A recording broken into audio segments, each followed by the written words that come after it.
Fariduddin Attar, le mémorial des saints. Tadhkirat al-Awliya. Sentence de Shir Ahmed Kisrewiyeh. Cet athlète dans la voie droite, cette perle unique dans la mer de l'amour, cette mine de science de la voie spirituelle, cet homme d'élite dévoué de cœur, ce shir de disciples nombreux, cet Ahmed Kisrewiyeh de Balkh, que la miséricorde d'Allah soit sur lui. C'était un des principaux docteurs du Khorasan, recommandable par le nombre de ses miracles autant que par ses mortifications, son savoir et sa générosité. Il ne comptait pas moins de 1000 disciples, tous capables de voler dans les airs et de marcher sur les eaux. Lui-même était disciple de Hatim Assam, et il avait profité de l'assistance de nombreux docteurs. Sa femme, fille du beg de Balkh, se nommait Fatima et était accomplie dans la connaissance de la voie spirituelle. Bayezid Bestami disait d'elle « N'appelez pas cette Fatima une femme, car elle mérite d'être rangée parmi les hommes d'élite. » On raconte qu'un voleur s'étant introduit la nuit dans la maison d'Ahmed n'y trouva rien à prendre. Comme il se disposait à sortir et à s'en aller, Ahmed lui dit « Voyons, jeune homme, prends ce seau, tire de l'eau du puits, purifie-toi et fais la prière. Au lever de l'aurore, je te donnerai tout ce dont le Seigneur Très-Haut m'aura gratifié. » Le voleur tira de l'eau et se mit à faire la prière. Au premier rayon de l'aurore, un messager apporta 100 pièces d'or pour Ahmed, qui le remit à ce jeune homme en lui disant « Puisque tu as fait la prière cette nuit, que cet or te serve de récompense. » Aussitôt, une émotion extraordinaire s'empara du jeune homme, qui commença à trembler et s'écria tout en pleurs « Oh, Shir, j'étais égaré et je marchais dans une mauvaise voie. » Et renonçant à ses péchés, il se fit le disciple d'Ahmed. On raconte qu'un jour Ahmed, s'étant dépouillé de la livrée des derviches, se revêtit d'habillement ordinaire et se rendit à un couvent. Les derviches qui habitaient ce couvent, ne connaissant pas Ahmed, le regardèrent avec mépris. Celui-ci, qui se disposait à tirer de l'eau du puits, prit le seau et l'y laissa tomber. Survint un serviteur qui chargea Ahmed de coups.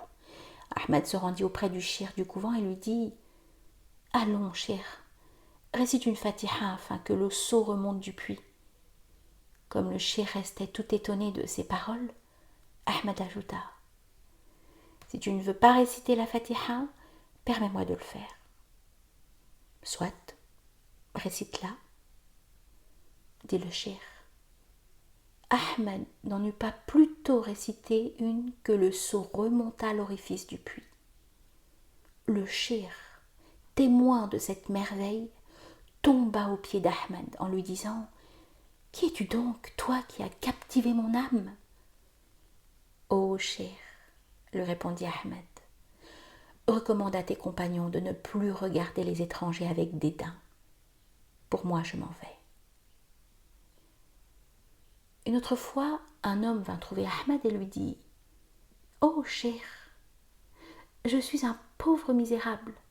Enseigne-moi un métier à l'aide duquel je puisse vivre. »« Va, lui répondit le shir, bats les grands chemins et fais le métier de voleur. » Cet homme alla donc trouver des brigands et leur dit « Je désire m'associer à vos expéditions. »« Si tu deviens notre associé, répondit ceux-ci, tu t'engageras à faire tout ce que nous te dirons. »« Ainsi ferai-je, promit-il. » Il marcha donc quelque temps en leur compagnie.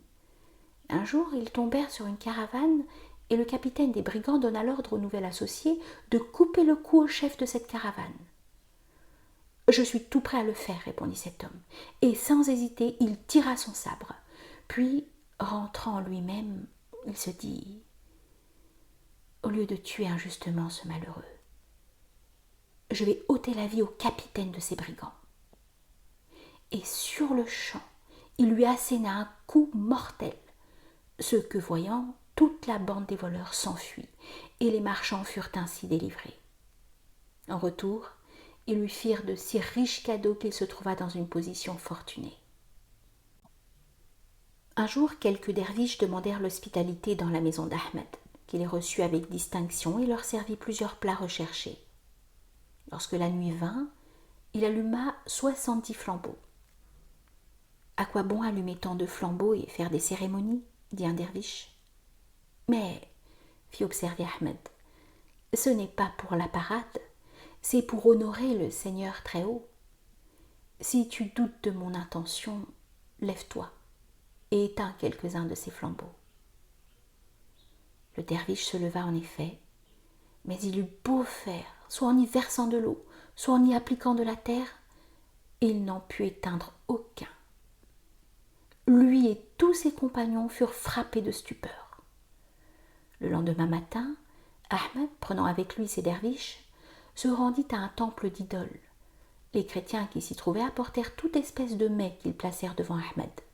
« Mais, dit celui-ci, les amis du Seigneur très haut ne sauraient manger avec ses ennemis. » Alors tous ces chrétiens de s'écrier « Nous sommes musulmans !» Il y en eut 70 qui embrassèrent ainsi l'islam. Cette même nuit, Ahmed s'entendit ainsi interpeller en songe par le Seigneur très haut. « Ô Ahmed, parce que tu as allumé 70 flambeaux en notre honneur, à notre tour, nous avons éclairé grâce à toi 70 cœurs auxquels nous avons fait don de la foi. » Ahmed disait, « Celui-là seul pratique véritablement la patience, qui n'y mêle pas la plainte. S'il murmure, sa patience n'a pas de valeur. Et encore, il est l'ami du Seigneur très haut, celui qui accueille dans son cœur l'amour de Dieu, qui ne cesse de bénir son saint nom et se débarrasse de toute affection pour ce monde. »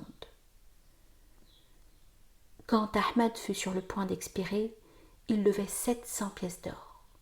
Tous ses créanciers étaient réunis à son chevet. À ce moment, il s'écria du fond de son cœur, « Mon Dieu, mon âme reste en gage auprès de ces gens. Donne-leur ce qui leur est dû et prends-la. »